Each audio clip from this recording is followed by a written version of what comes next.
Alhamdulillah, hari ini keputusan peperiksaan untuk calon SPM 2025 telah diumumkan.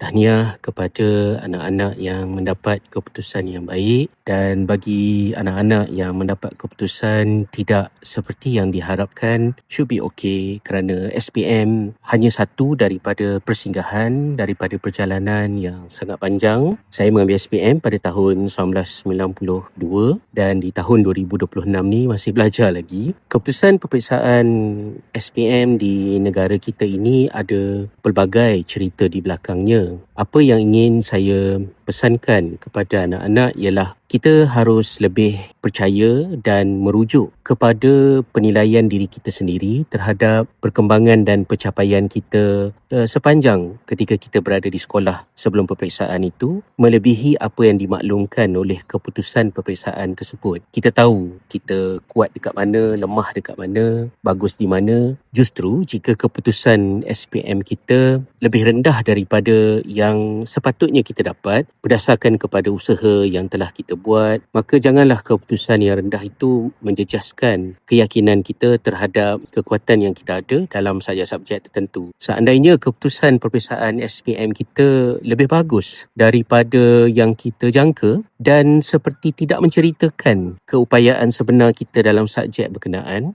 saranan saya, janganlah kita membina ilusi yang kita bina sendiri, kemudian kita percaya bahawa kita pandai dalam subjek tersebut kerana ia boleh berubah menjadi racun yang merugikan diri sendiri. Dengan keputusan cemerlang yang diperolehi, apa-apa peluang untuk menyambung pelajaran yang ada, manfaatkan ia dan teruskan perjalanan. Bagi para pelajar yang mendapat keputusan cemerlang dan berkemungkinan mendapat penawaran beasiswa daripada pelbagai pihak di pelbagai peringkat takbiran dan organisasi dalam dan juga luar negara, rebutlah peluang itu. Tahniah saya ucapkan. Cuma saya nak pesankan satu perkara, iaitu apabila beasiswa diperolehi, jangan sekali-kali kita membina dalam fikiran kita beasiswa itu adalah bukti kepada siapa kita yang menyebabkan kita mula membina satu rasa bangga dan takjub kepada diri sendiri. Apatah lagi apabila perasaan itu dikongsi pula dengan rakan-rakan yang lain sehingga membentuk satu budaya elitisme dalam sistem pada hari ini. Kita berjaya bukan semata-mata atas merit kita berusaha sepenuhnya, tapi ada banyak faktor yang kita maklum dan kita tidak maklum, yang kita faham dan mungkin yang kita belum faham. Kita perlu pinjamkan dalam diri kita renungan terhadap rakan-rakan yang tidak bernasib baik, mereka yang gagal. Kerana mereka yang gagal pula bukan gagal kerana mereka tak berusaha sehebat kita, tetapi ada banyak faktor yang berada di belakang. Jadi kalau ada peluang sambung belajar ke negara-negara pilihan yang biasa, yang maklum di kalangan pelajar Malaysia, seperti ke United Kingdom, ke Australia, New Zealand, ke Jepun dan mungkin beberapa buah negara yang lain, dan sikit-sikit mungkin ke Ireland, tempat di mana saya tinggal ini, datanglah dengan membawa jiwa mahu belajar tetapi kekal merendah diri. Jangan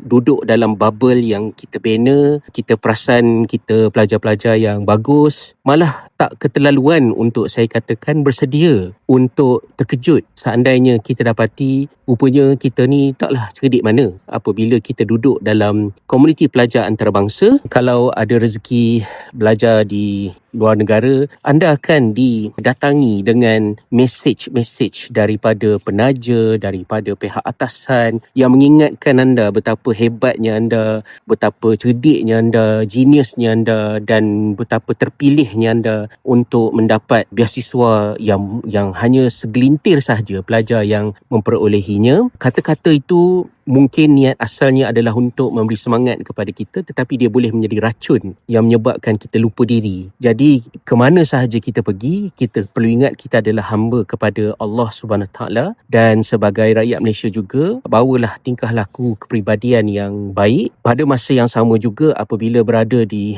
universiti-universiti ini, biasanya kos itu kebanyakannya ada di tanah air. Tetapi mengapa kita belajar di tempat yang jauh dengan kos yang jauh lebih tinggi? Kita kena buat buat hitungan sendiri. Walaupun penaja mungkin tak memecahkannya kepada item-item seperti yang saya nak sebutkan ini, tapi itu atas inisiatif kita sendirilah. Jika kos pembelajaran kita 6 kali ganda, 5 kali ganda daripada kos sama yang dibuat di tanah air, nilai yang perlu kita bawa juga perlu begitu. Dan nilai itu adalah lebih kepada bentuk, bukan dari segi apa yang kita bakal dapat kerjaya masa depan nanti, tapi apa yang boleh kita pulangkan, kita berikan manfaatnya itu kepada masyarakat. Jadi semasa berada di luar negara, ambil peluang untuk kukuhkan bahasa di negara-negara berkenaan, luaskan pergaulan, jangan hadkan pergaulan hanya sesama pelajar Malaysia, jangan sombong, jangan hidup dalam budaya elit, banyak kali juga saya sebut dalam video ni. Dan bagi para pelajar yang dalam kategori seperti saya, pelajar neurodivergent, sama ada ADHD,